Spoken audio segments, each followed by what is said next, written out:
Hi guys, today I'm going to be walking you through how I make $10,000 a month on OnlyFans completely anonymously.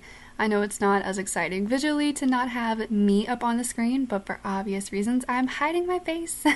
And I have slides up so that you can jot down notes or screenshot as needed.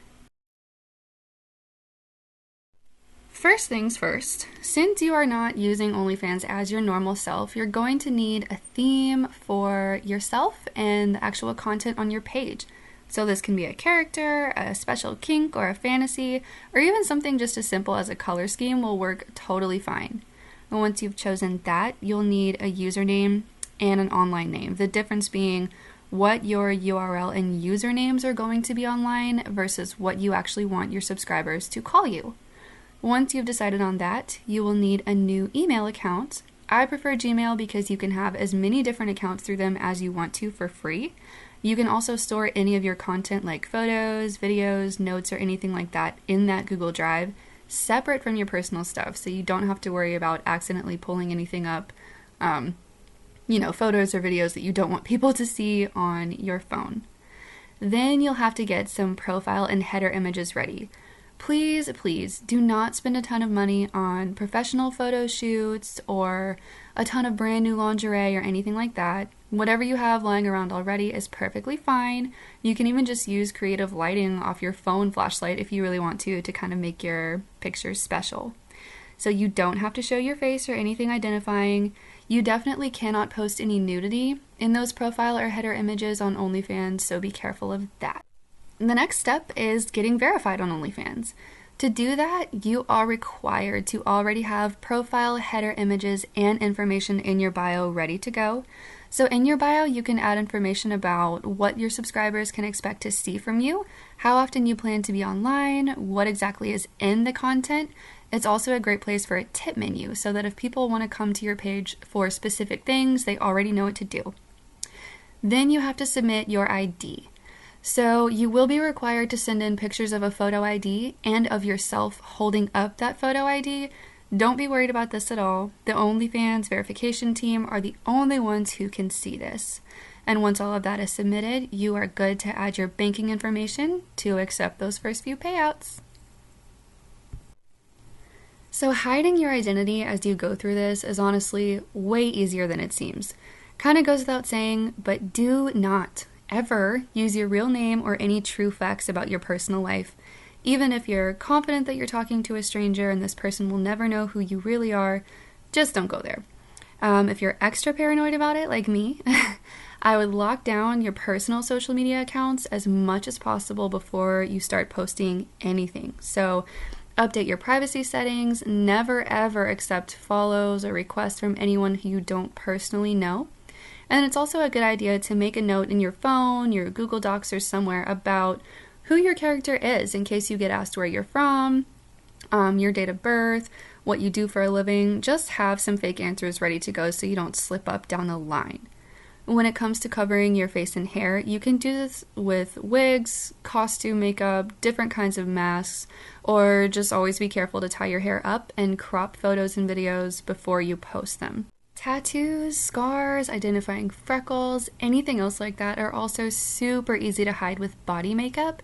You can find pretty affordable, surprisingly good quality stuff on Amazon.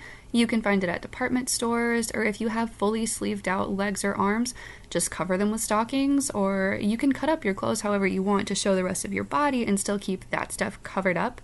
There's also really good photo editing apps you can keep on your phone or computer for free so that you can just easily blur things out or apply like virtual body makeup if you really want to. So you definitely want to have some content up and ready to go when you get those first few subscribers so they're not just coming to a blank page. If you're worried about losing some of your first ideas or feeling a little nervous and don't want to lose track of what you're thinking, write out some draft ideas somewhere, whether it's in your Google Docs of your brand new Gmail account, somewhere in your phone, whatever works for you. Look around online at some boudoir photo shoots to find cute poses, outfit ideas, or look around at other girls who create on OnlyFans and find captions that get a lot of attention. Obviously don't copy verbatim, but do what you can. When it comes to having those first few posts, I recommend 2 or 3 photo sets with just a handful of pictures. It doesn't have to be 10 and 20 photos at a time. And then some small video clips. You want to save the full-length versions for specific requests from subscribers and pay-per-view messages, which we will get to in just a second. Now that you've got some stuff up and ready to go, you'll need to advertise your OnlyFans page. So this is going to be done through social media, obviously, and you'll want to use the same Gmail account that you created your OnlyFans page with so that everything is in the same place. I would start with Linktree. You can use this link in any of your social media account bios so that people can find you all across the board and find your OnlyFans page without constantly adding that link. Some social media sites actually ban using your OnlyFans link, but Linktree, you can kind of skirt around it that way. Reddit has, by far without question, been the biggest factor for me as far as gaining subscribers and custom content. A lot of people feel like it's a little complicated to get started with, so I'll be posting another separate video just all about Reddit and how to use it, but it is awesome. TikTok is also really useful. They are so strict about their community guidelines, though. I recommend just keeping on trend with short, sweet little dance videos. You can kind of allude to your OnlyFans by saying, ask me where to find more, or do you want to see more of this or that? And then you can give people your OnlyFans link in the DMs, but do not ever specifically mention OnlyFans or try to show too much skin on TikTok. It will get removed. Twitter is kind of a free-for-all. Post whatever you want. You can definitely add your OnlyFans link directly in the caption and use as many hashtags that go with your theme as you possibly can. The hardest part of all of this is getting people to make that jump from following your social media advertisements to actually subscribing to your page. So show a little bit of personality, talk about some of your turn-ons or what you're doing through the day without revealing too much because we don't want people to know who you are. Explain your content, tell how often you're going to post, make little jokes, plays on words, people love that kind of stuff, and definitely give people reasons as far as why your page is special and different from other OnlyFans pages. Avoid overusing emojis in captions. This is really just kind of annoying and distracting. Do use a lot of hashtags and keywords though. Never ever post things like discount for my first 50 subscribers. The reason being, once people see this, most of them assume that by the time they see it, those first 50 spots are gone. So it's either not worth it to them now, or they're thinking that they'll just wait around until you do another discount. So we don't want to give people the idea that they can just wait for their chance to get something for nothing. And don't show your whole hand. If people ask you for a discount or ask you for a sample of what's on your page, tell them no or just don't respond, because it's not going to be worth your time.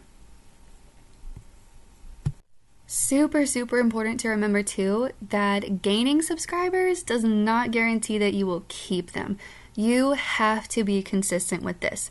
Even if you don't absolutely love creating content, or you're not a person who wants to be a social media influencer, or you don't feel like you have that personality type, at the very least, you have to commit to responding to messages, liking and commenting back when people make comments on your posts. Have custom requests fulfilled in the time frame that you say you will, so they know they can trust you. Play into as many specific little kinks and fantasies as you can, even if it's not yours or you don't really love it. As long as you're getting that 10K income out of people, do as much as you're comfortable doing. And a lot of people come to OnlyFans as opposed to just Pornhub or free sites because they want that girlfriend experience. They want to feel like they know you. Even if they don't, they will never know the difference. So try to play into that as much as you can too. Make people feel special. Equally important to know that once you have subscribers, that's great, and the subscription fees will add up so fast, but the majority of the money, if you want to get up to the $10,000 mark, is going to come from other things. So post at least one photo per day to keep people interacting with you, keep them interested. It doesn't have to be full nudity, it doesn't have to be any nudity at all. Just try to keep something going up once a day on all of your social media and on your OnlyFans. Also, once or twice a week, I would post small video clips. Keep it under 30 seconds if you can, and then let subscribers know to check their direct messages to find the full-length versions of the small clip you posted. Between 2 and 4 minutes is totally fine. These don't need to be hour-long videos, and set them as pay-per-view for just a couple dollars. If you have 100 subscribers and you can get 20 of them to buy a $3 video. That's $60 extra that you just made for a video that you filmed one time. That adds up so incredibly fast, it's not even funny. Also, every conversation is a chance to sell some content. Even if they just say, "What are you up to today?" You can say, "Well, I'm working on a custom video of this or that. Do you want me to send it to you as well? I really want to show you." Just be as flirty and as interactive as you can. There's always a way to hook people into it a little bit more. The very last thing is that once you have subscribers, you do want to try to get as many as you possibly can to renew. So keep your content and your posts fresh. Don't always do the same video themes and the same poses for pictures. Try to keep it freshened up as much as you possibly can. Definitely draw inspiration from other creators. Don't directly copycat if you can help it. Remember, people want to see your spin on things. They don't want to just see anyone doing this. They're on your OnlyFans page because they like you. So always put your own spin on things that you post. Another cute idea is to go into your TikTok app, create a little video that you obviously would never be allowed to post on TikTok, save it to your camera roll, and then you can post it with a caption, something like, "This got banned from TikTok," or just something cute and spicy like that to make people think that you're out here doing these outrageous things. They love that and they want to give you attention. Also, it gives you more cross-pollination between all of your social media accounts, which gives you more reach, which brings in more new subscribers. And of course, keep being consistent with responding to messages, be honest as possible, and timely when it comes to fulfilling custom content requests, and never be afraid to outright remind people to turn on Rebill if they want to keep seeing you. A lot of subscribers are on multiple pages and don't want to be continuously charged for every one of them, but yeah, don't be scared to say, "Hey, turn on your Rebill so we can stay in touch."